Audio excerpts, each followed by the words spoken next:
ये बात है साल 2007 की। मैं उत्तर प्रदेश के एक छोटे से गांव का रहने वाला हूँ और उस समय मैं 12वीं कक्षा में था और बोर्ड की परीक्षा की तैयारी कर रहा था। मेरा स्कूल मेरे गांव से करीब 5 किलोमीटर की दूरी पर था और हर शाम मैं दूसरे कस्बे में ट्यूशन पढ़ने जाता था।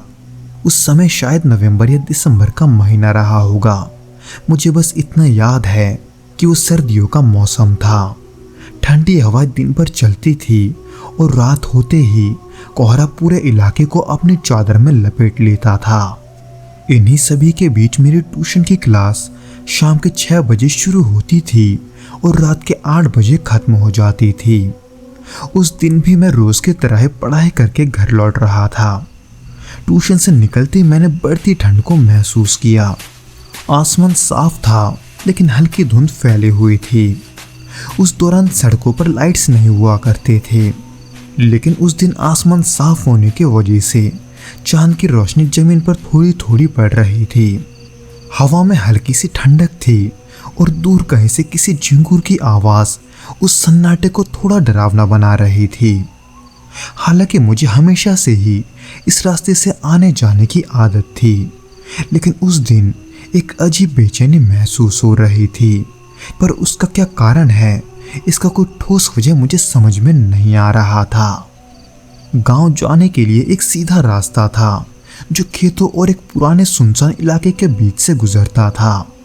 वहां कुछ पुराने खंडर थे जिनके बारे में लोग अजीब अजीब बातें करते थे। उस रात जब मैं अकेला घर लौट रहा था तब हवा में एक अजीब सी नमी थी। कोहरा पहले से ज्यादा घना हो चुका था और चारों ओर अजीब सा सन्नाटा था। वैसे तो आमतौर पर इस रास्ते से कोई ना कोई गुजरता जरूर था, लेकिन उस दिन कोई भी मुझे नजर में नहीं आ रहा था। खैर, उसी सन्नाटे में चलते चलते अचानक मुझे ऐसा लगा जैसे कोई मेरे पीछे चल रहा है, जिसका आवाज मैं साफ सुन पा रहा था। इसलिए मैंने धीरे से सिर घुमाकर पीछे देखा, पर पीछे सिर्फ घना अंधेरा था।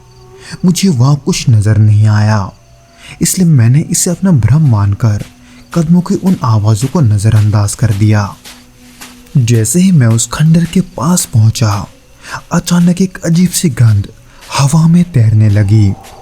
गंध इतनी अजीब थी कि मेरे नथुने जलने लगे थे। अब मुझे घबराहट होने लगी थी, लेकिन मैंने अपने डर को नजरअंदाज किया और आगे बढ़ता गया। मैंने कुछ ही कदम चले होंगे कि अचानक मेरे पैरों के नीचे कुछ चरमराने लगा, जैसे सूखी पत्तियां कुचल गई हो। लेकिन वहां तो सिर्फ मिट्टी थी। पत्तियां कहां से आई यह मुझे समझ में नहीं आ रहा था। और फिर अचानक उसी दौरान मेरे पैरों के पास से कुछ गुजरा। ऐसा महसूस होते ही उस ठंड के बावजूद मेरे माथे पर पसीना आ गया था। मैंने हिम्मत करके देखने की कोशिश तो की, लेकिन मुझे कुछ भी नजर नहीं आया। पर अब मेरे कानों में किसी के कदमों की आहट साफ सुनाई दे रही थी। ऐसा लग रहा था जैसे कोई नंगे पैर मिट्टी पर चल रहा है। मैंने खुद को समझाने की कोशिश की कि ये सब बस मेरा वहम है, लेकिन अंदर ही अंदर डर गहराता जा रहा था। वैसे तो मेरा घर वहां से ज्यादा दूर नहीं था, इसलिए मैंने खुद को संभाला और तेजी से कदम बढ़ाने शुरू कर दिए। लेकिन तभी अचानक चांद की उस हल्की रोशनी में मैंने जो देखा उससे मेरी सांसें थम गई। दरअसल मैंने देखा कि खंडर की टूटी फूटी दीवारों के पीछे एक परछाई खड़ी है। वो हिल नहीं रही थी, वो बस वहां स्थिर खड़े होकर एक टुक मेरी तरफ देखे जा रही थी। हालांकि शुरुआत में मैंने ये सोचने की कोशिश की कि ये किसी पेड़ का छाया होगा, लेकिन तभी उस चांद की रोशनी में उस परछाई को मैंने दोबारा देखा, पर दूसरे दीवार के पीछे। ये देखते ही मेरे पूरे शरीर में मानो एक अजीब सी बिजली दौड़ पड़ी थी। इसलिए ये सब देखकर मैंने एक पल भी वहां ठहरना ठीक नहीं समझा और पूरी ताकत से दौड़ने लगा। पर इन सब के बावजूद भी वो परछाई है कि पीछा छोड़ने का नाम नहीं ले रहा था। मुझे भागते हुए ऐसा महसूस हो रहा था जैसे कोई मेरे पीछे पीछे दौड़ रहा है। हर कदम पर पीछे से सरसराहट और हल्की हंसी की आवाजें आती जा रही थी। पर जैसे मैं अपने घर के दरवाजे के पास पहुंचा, ये सब अचानक बंद हो गया।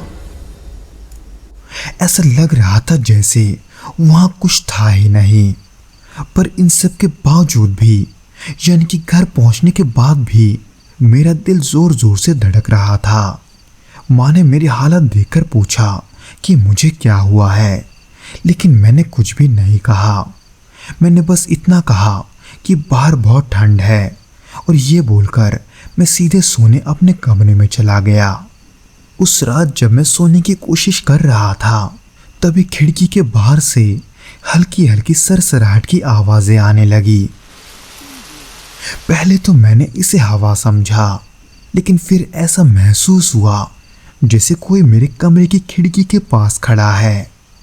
इसलिए मैंने धीरे से खिड़की की तरफ देखा, जहां मुझे चांद की हल्की रोशनी में एक साया सा खड़ा नजर आया, जिसे देखते ही मैं पूरी तरह से सुन्न हो गया।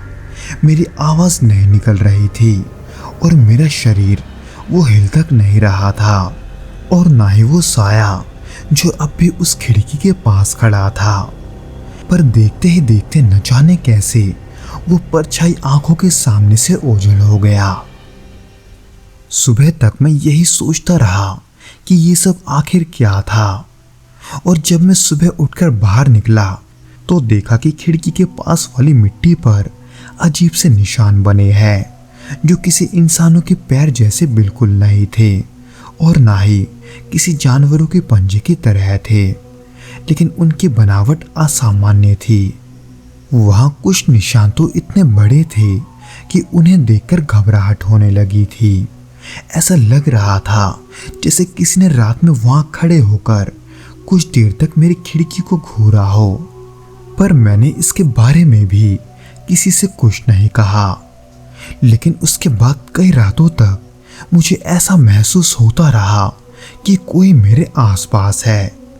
कभी हल्की फुसफुसाहटें, कभी सरसराहट, तो कभी हल्के कदमों की आहट, और फिर एक रात वही परछाई मेरे कमरे के दरवाजे के ठीक सामने खड़ी थी। हर रात ऐसा होता देखकर आखिर में मेरा हिम्मत जवाब दे चुका था, इसलिए मैंने अपने माता पिता को ये सब बता दिया। हालांकि शुरुआत में उन्हें भी ये नहीं पता था कि मेरे साथ क्या हो रहा है, लेकिन उन्होंने गांव के कुछ लोगों से बात करके ये पता लगाया कि उस इलाके में पहले भी ऐसी कई घटनाएं हो चुकी है जो मेरे साथ हो रहा है। इसलिए मेरे पिताजी ने गांव के पुजारी को तुरंत बुलाया, जिन्होंने वहां एक विशेष हवन करवाया और पूरे घर को गंगा जल से शुद्धि किया। हवन के दौरान पुजारी ने कुछ मंत्र पढ़े और खंडर के पास जाकर वहां भी अनुष्ठान किया। इसके बाद गांव के कुछ बुजुर्गों ने भी उस खंडर के पास जाकर मिट्टी डालकर प्रार्थना की, ताकि उस आत्मा को शांति मिल सके जिसे मैंने देखा था। ये सब करने के बाद उस पुजारी ने यह भी कहा कि कुछ दिनों तक मेरे परिवार वालों को पूजा पाठ का खास ख्याल रखना होगा और घर में सकारात्मक ऊर्जा बनाए रखनी होगी। इन सब के अगले कुछ दिनों तक माहौल एकदम शांत बना रहा और धीरे धीरे अजीब घटनाएं पूरी तरह से बंद हो गई। अब वो खंडर भी पहले की तरह डरावना नहीं लग रहा था, लेकिन मैं आज भी उस रात को भूल नहीं पाया हूँ। वो परछाई, वो फुसफुसाहटें और वो काली परछाई, ये सब महज एक भ्रम था या कुछ और, मैं आज तक नहीं समझ पाया।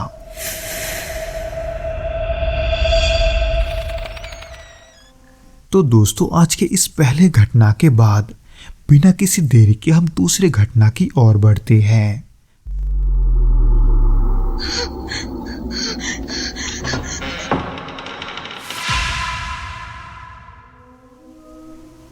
ये घटना है साल 2015 की, जब मैं पुणे के बाहरी इलाके में एक घर किराए पर लेने गया था।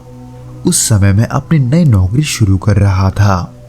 शहर के शोर शराबे से दूर शांत और हरियाली से भरा इलाका हमेशा से मेरी पसंद रहा है। एक ऐसा घर जहाँ दिन भर की थकान के बाद सुकून मिल सके। इसलिए जब मुझे ये घर देखने का मौका मिला तो मुझे ये काफी पसंद आया। ये घर मुख्य शहर से लगभग 10 किलोमीटर की दूरी पर था। चारों ओर बड़े बड़े पेड़ थे और सड़कें शांत थी। पड़ोस में भी बहुत ही कम घर थे और जो थे वो भी एक दूसरे से थोड़े दूर थे। घर लेते समय मकान मालिक ने मुझे बताया कि ये घर पिछले कुछ समय से खाली है, पर क्यों ये उन्हें भी नहीं पता था।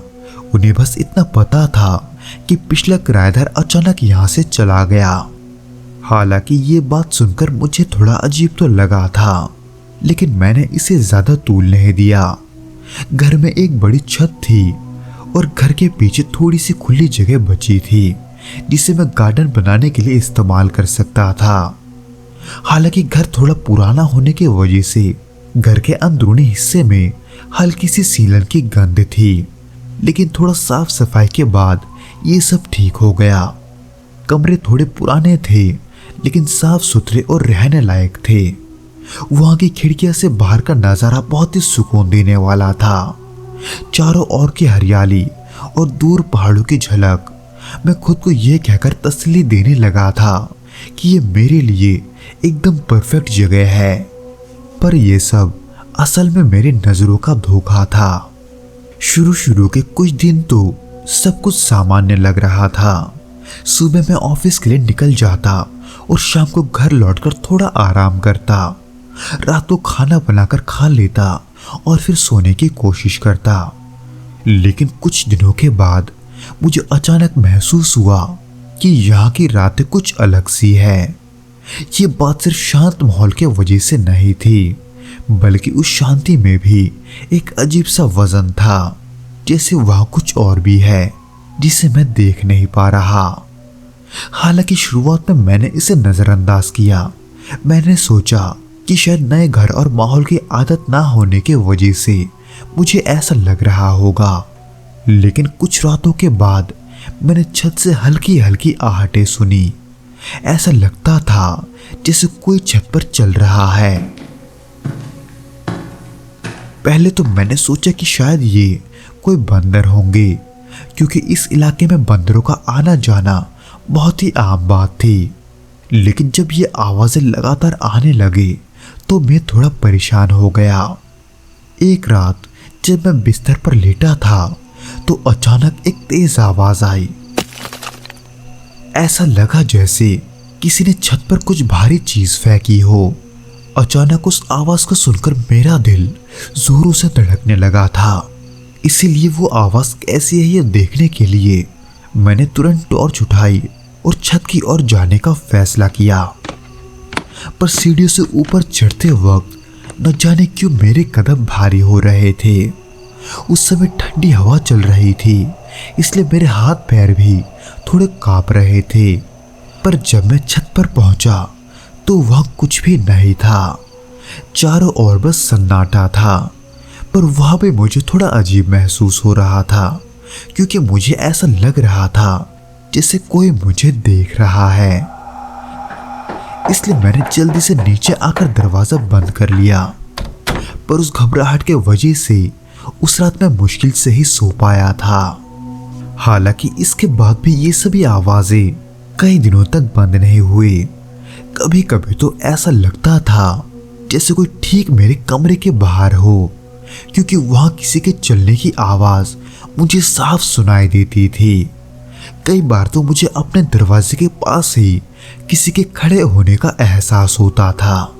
लेकिन जब भी मैं दरवाजा खोलकर देखता तो वहां कोई नहीं होता। इन सभी घटनाओं ने असल में मुझे अंदर तक डरा दिया था, लेकिन मैं खुद को यह कहकर दिलासा दे रहा था कि ये सब मेरी थकान का नतीजा है। ऐसे ही फिर कुछ दिनों के बाद मैंने उस खाली बचे जगह में गार्डन बनाने का काम शुरू किया। पीछे की खाली जमीन को देखकर मैंने सोचा कि वहां कुछ पौधे लगाया जाए। ये काम मुझे हमेशा से पसंद था, पर एक दिन जब मैं खुदाई कर रहा था तो अचानक मेरे फावड़े से कुछ टकराया। पहले मुझे लगा कि ये कोई बड़ा पत्थर होगा, लेकिन जब मैंने मिट्टी हटाई तो मुझे वहां कुछ अजीब सा दिखा।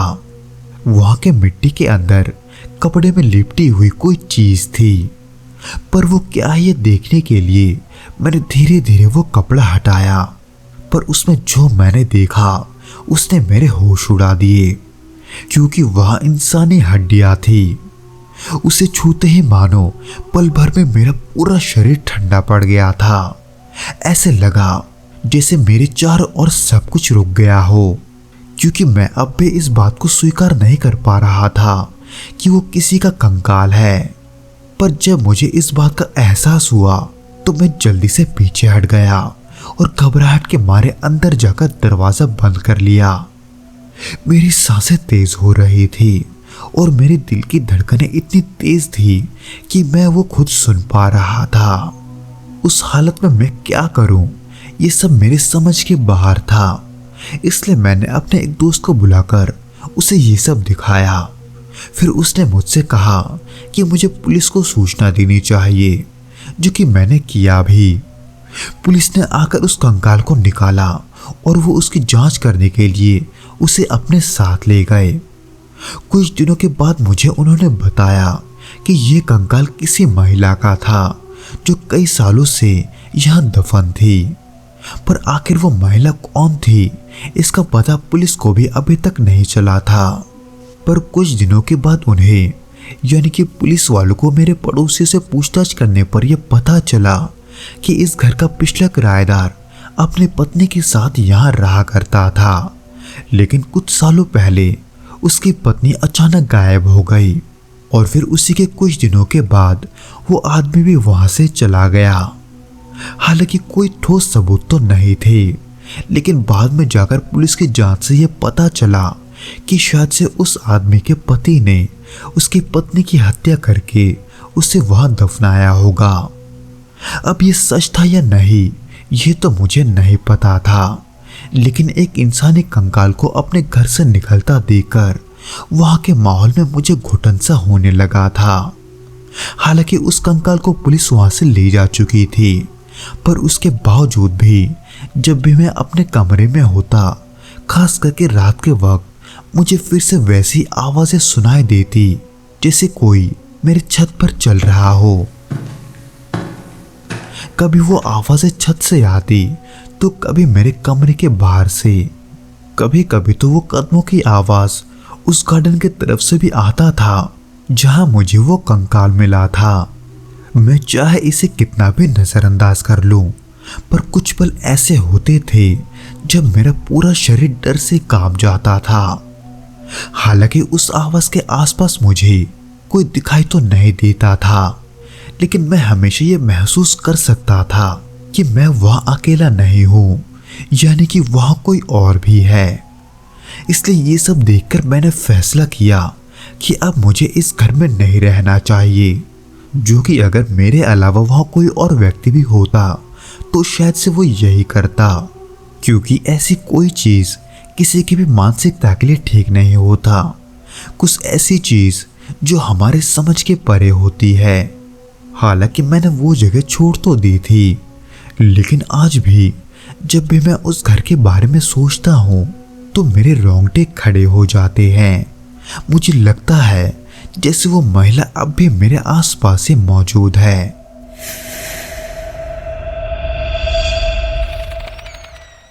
तो दोस्तों, ये तो था वो घटना जो कि अभिषेक मिश्रा जी के साथ घटा था। उम्मीद करता हूँ कि आपको ये पसंद आया होगा, और अगर आया हो तो प्लीज़ इस वीडियो को लाइक करके इसे अपने दोस्तों के साथ शेयर ज़रूर करना, और हमें कमेंट करके ये ज़रूर बताना कि आपको ये वीडियो कैसा लगा।